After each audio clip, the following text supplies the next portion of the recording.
Today, I'll show you how to get PlayStation Plus on PS4, which is a fairly simple process.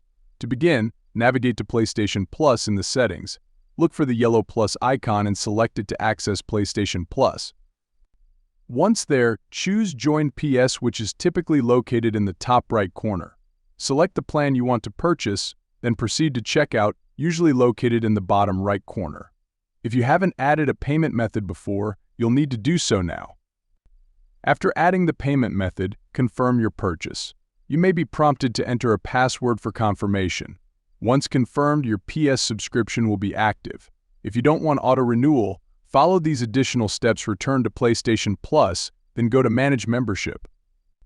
Under Manage Membership, select Subscription. Look for the option to turn off auto-renewal, typically located in the top right corner. Simply toggle this option off. And that's it.